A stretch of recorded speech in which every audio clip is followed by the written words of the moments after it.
नमस्कार। University academy में आप सबका स्वागत है। तो आइए कंटिन्यू करते हैं हमारा वही video lecture series of cache memory mapping. जैसा कि आपने मेरे पिछले वीडियो लेक्चर सीरीज में देखा था, मैंने दो तरह की मैपिंग डिस्कस करी थी आपके साथ। एक थी डायरेक्ट मैपिंग और एक थी फुली एसोसिएटिव मैपिंग।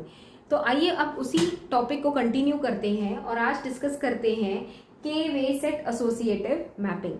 ये मैपिंग दोनों प्रोसेस का मिक्सचर है, मतलब this is a combination of direct mapping and as also associative cache memory mapping.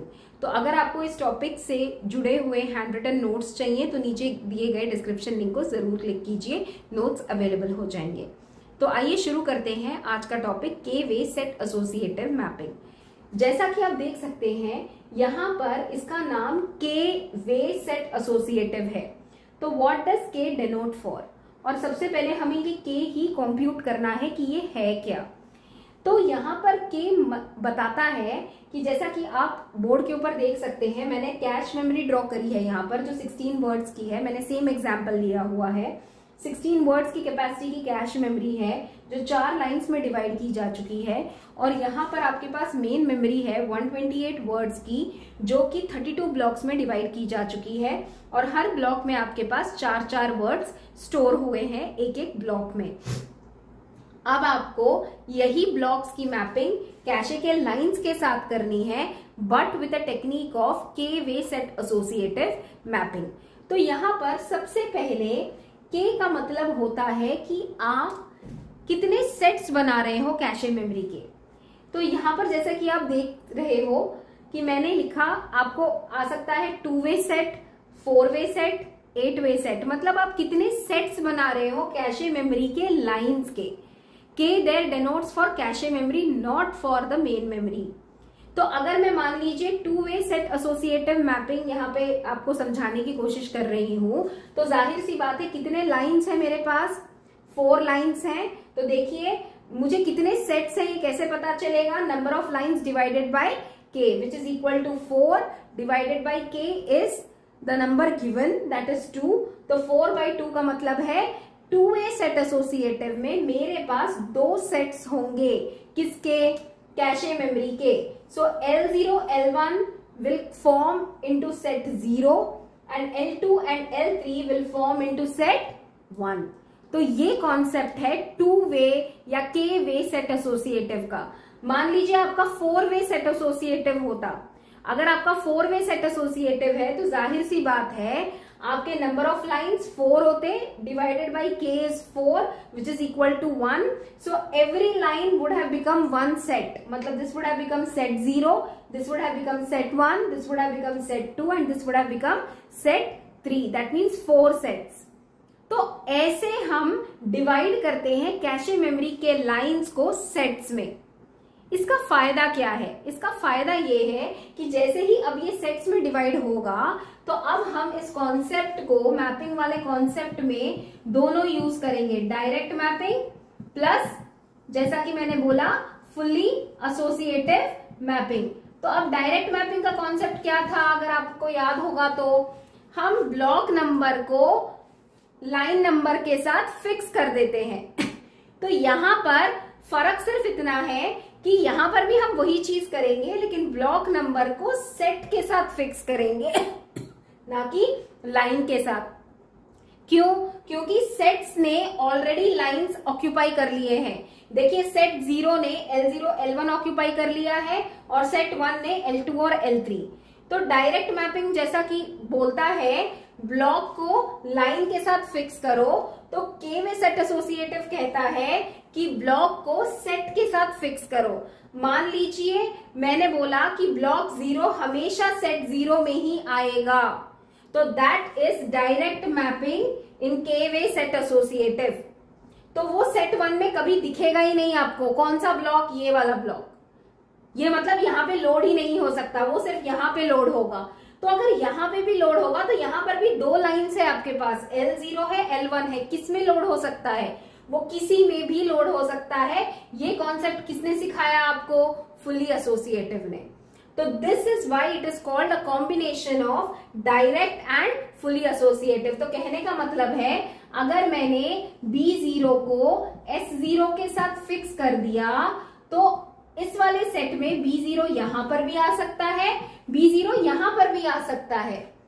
ये कॉन्सेप्ट एसोसिएटिव का है। So that means what are you doing, you are trying to make the data more and more streamlined for easier access by the CPU. This is the concept of K-way set associative mapping. K can be anything.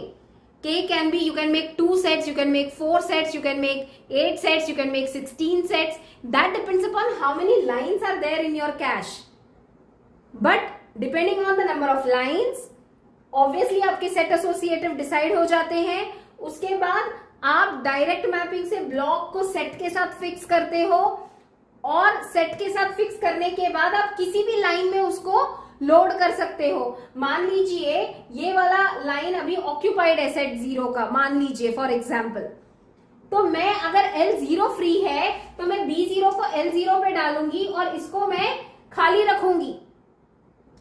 Are you understanding my point? So this is the concept जो ये कहता है कि associative में क्या हमने सीखा था कि irrespective of what is the block number and what is the line number, I am not bothered with that. मैं जो भी लाइन खाली दिख रहा है उस ब्लॉक को मेन मेमोरी से उठा के कैशे के लाइन में डाल रही हूं। इससे होगा क्या, इससे होगा कि क्योंकि आपने फिक्स नहीं करा ना, जो चीज अवेलेबल है आप वहां पर डेटा को लोड कर रहे हो। तो ये वाला कॉन्सेप्ट यहां पर भी है, सिर्फ फर्क इतना है कि ये सेट के हिसाब से है। मैंने क्योंकि ब्लॉक को अब सेट के साथ फिक्स कर दिया। ब्लॉक 0 हमेशा आपको सेट 0 में ही दिखेगा। सेट 0 में वो या तो L0 पे दिखेगा या फिर आपको L1 पे दिखेगा। अगर मैं वैसे ही B1 की बात करूं तो मान लीजिए B1 को मैंने फिक्स कर दिया S1 के साथ, तो मतलब B1 हमेशा आपको सेट 1 में ही नजर आएगा। तो सेट 1 में आपके पास 2 लाइन है कैश के, L2 भी है L3 भी है, वो किसी भी लाइन में लोड हो सकता है।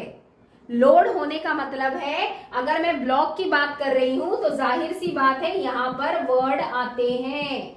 अगर मैं कह रही हूं कि B0 S0 के L0 पे है तो मतलब मेरे जो 4 वर्ड्स है इस ब्लॉक के वो यहां पर मिलेंगे कैशे मेमोरी में।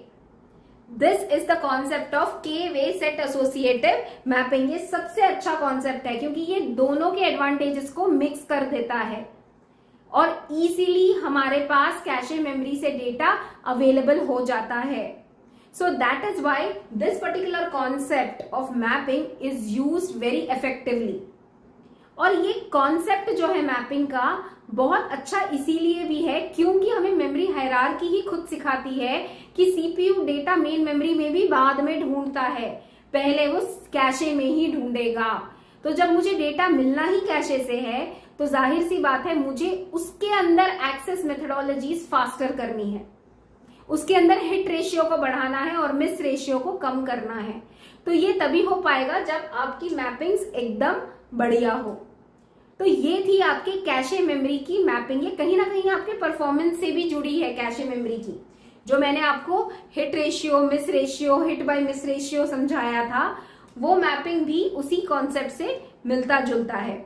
So this is the concept of cache memory mapping. There are 3 types of mapping: direct mapping, fully associative and two-way set associative. Out of all, we choose K-way set associative because one, there is a flexibility on the number of sets we can make in the cache. Second, यहाँ पर इस चीज की भी flexibility है कि मैं दोनों टेक्निक्स यूज कर सक रही हूँ। मैं डायरेक्ट मैपिंग भी यूज कर सक रही हूँ, मैं फुली एसोसिएटिव भी यूज कर पा रही हूँ। तो जाहिर सी बात है ये ज्यादा एडवांटेजियस है। आशा करती हूँ कि आपको memory hierarchy, semiconductor, RAM and ROM memories, cache memory की मैपिंग सब कुछ अच्छे से समझ आ चुका होगा। अब हमारे पास 2 कॉन्सेप्ट्स बचते हैं मेमोरी ऑर्गेनाइजेशन के। एक है आपका ऑक्सिलरी मेमोरी। आपको पता होनी चाहिए कि कितने टाइप की ऑक्सिलरी मेमोरी है हमारे पास, वो कहाँ पे प्लेस्ड होती है, वो कैसे डिजाइन होती है, उसकी परफॉर्मेंस कैसी होती है, ये सब हम अगले वीडियो लेक्चर सीरीज में देखेंगे। और अगर गुंजाइश हुई तो मैंने उसी वीडियो लेक्चर सीरीज में आपको वर्चुअल मेमोरी का कॉन्सेप्ट भी समझा देना है। ये 2 कॉन्सेप्ट्स हैं one is secondary memory which is also called as auxiliary memory, और एक है वर्चुअल मेमोरी का concept. With that, we put a full stop to the memory organization in computer organization architecture subject. तो अगर आपको मेरा video अच्छा लगे तो लाइक, शेयर और सब्सक्राइब जरूर कीजिए. जुड़े रहिए मेरे साथ, क्योंकि नेक्स्ट वीडियो लेक्चर सीरीज में हम इस यूनिट को वाइंड अप करेंगे. Till then, take care and have a great day.